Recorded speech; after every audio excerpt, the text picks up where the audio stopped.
They said women couldn't fly Apache helicopters, that the controls were too complex, that the battlefield was no place for a female pilot. But when the first missile screamed across the desert sky and an entire armored column was reduced to burning wreckage by her precise hand, the world finally understood that they had underestimated her all along. And if you want more stories of courage, power, and impossible victories that silence doubters forever, make sure you smash that subscribe button, because this is only the beginning. Captain Alexandra Hayes had never been the kind of woman to take no for an answer. From the moment she was told she couldn't enlist in combat aviation, she sharpened her will, trained harder than anyone else, and pushed through the impossible exams until she earned her wings in the United States Army Aviation. The day she first touched the Apache's controls, she knew she was home. The hum of the rotors, the growl of the engines, and the feeling of ultimate control over the deadliest machine in the air made her blood sing. And though many of her male counterparts smirked, rolled their eyes, and muttered jokes behind her back, Alexandra only smiled because she had a secret. She knew she was destined for something bigger than any of them could imagine. War had broken out overseas in a desert nation where enemy battalions moved with ruthless precision, and NATO forces were struggling to hold the line. That's when Alexandra's unit was deployed. But fate is cruel and cunning. On her very first mission, things went terribly wrong when her squadron was ambushed by radar-guided missiles, sending two of her closest friends spiraling into fireballs, leaving her alone against an entire enemy convoy, and this was where destiny would either crown her or destroy her, because no one thought she could survive, let alone win. Yet as the sky lit with tracers and the desert floor thundered under tank treads, Alexandra whispered into her headset, "Watch me," and pulled her Apache into the kind of maneuver no one believed possible, diving low between dunes, locking onto targets with a predator's patience and striking with fury. One by one, the armored beasts went up in flames, her hellfires finding their mark, until radio chatter turned from doubt to stunned silence, and finally to awe. But this was only the beginning. For behind enemy lines, intelligence revealed an entire battalion was preparing to launch a devastating push that would cut off Allied forces completely, and if that happened, thousands would die. Command debated whether to risk a full assault. But Alexandra, her eyes still burning with the memory of her fallen comrades, volunteered to fly a solo mission deep into hostile territory. They told her it was suicide, that no one pilot, let alone a woman, could dismantle what was coming. Yet she refused to sit back. Her journey into the night sky was like flying straight into the jaws of death. Radar painted her as a target. Anti-aircraft guns spat fire, and the desert was alive, with the roar of engines below. But Alexandra used every ounce of training, every instinct, and every ounce of bravery she had honed, weaving the Apache through impossible paths. When a missile locked on, she killed her engines for a split second and let gravity drop her behind. A dune, reigniting at the last moment, a trick no one had ever dared to attempt.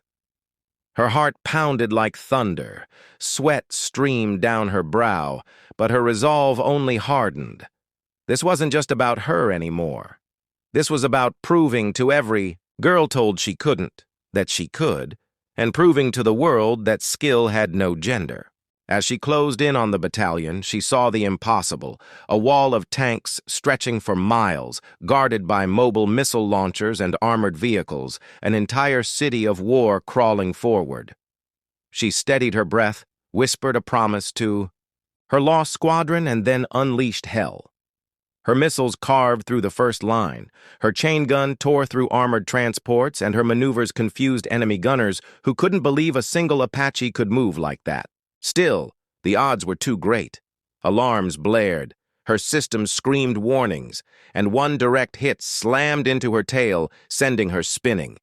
With death seconds away, Alexandra fought the controls, using raw strength and impossible reflexes to stabilize, barely scraping over the sand dunes with smoke trailing behind her. She should have gone down, but destiny had other plans. Now the enemy battalion knew her name. Radio intercepts revealed that their commander, a ruthless general feared across the region, had ordered her capture at all costs, mocking her as the woman pilot. But Alexandra turned that insult into fuel. If they thought they could hunt her, she would become the hunter. Over days and nights, she struck like a ghost, appearing out of nowhere, dismantling convoys, taking out command vehicles, and then vanishing before reinforcements arrived. Soldiers whispered of the Iron Angel who ruled the skies, a myth they feared in their sleep. Her legend grew, but so did the danger, for the general set a trap, baiting her with what looked like a small convoy, but was actually a carefully designed ambush, with hidden missile systems and a radar net tighter than anything before. The night she flew into it, she knew it was different. Her instruments went dead from electronic jamming, missiles lit up the sky, and she had only her instincts left. With breathtaking courage, she cut through the chaos, using the Apache like an extension of her body, but the trap closed in fast. Just when it seemed she would be overwhelmed, a surprise twist erupted. Local resistance fighters, inspired by her courage, launched their own attack on the ground, throwing the enemy into confusion. Alexandra seized the moment, raining fire upon their hidden missile batteries, turning the trap against its masters. Yet victory came at a cost. Her Apache was battered, her ammunition nearly spent, and she was running out of time. The general himself was moving with the battalion's core force, and unless she stopped him now, the Allied front would collapse. The final showdown was like something out of legend.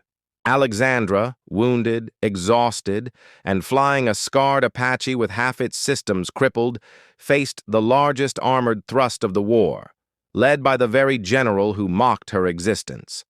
The desert thundered as tanks rolled, artillery fired, and anti-air batteries scoured the skies, but Alexandra refused to yield.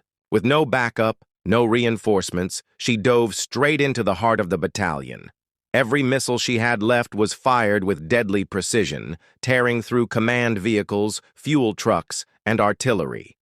When her ammo ran dry, she used the chain gun until the barrels glowed, and when even that was spent, she flew so low her rotor wash kicked sand into enemy optics, blinding gunners long enough for Allied reinforcements to break through.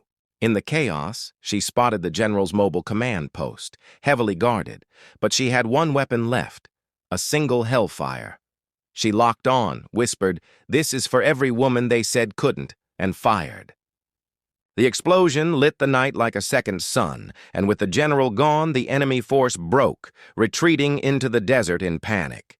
Alexandra's Apache, battered beyond saving, sputtered and failed, forcing her to crash land in the sand. Crawling out of the wreckage, she looked up to see Allied helicopters swarming in, soldiers cheering, commanders saluting. She had done it. One woman, one Apache, and an entire battalion destroyed. Her name became legend, her story a rallying cry for equality in the skies, and when she returned home, medals rained upon her, but the real reward was the silent pride of knowing she had changed the world forever, that every little girl who dreamed of flying could now point to her and say, "She did it, so can I." And that's why you should never underestimate the power of one determined soul. So if you believe in courage, in breaking limits, in rewriting history, make sure you subscribe right now, because these are the stories that remind us of who we are and who we can be.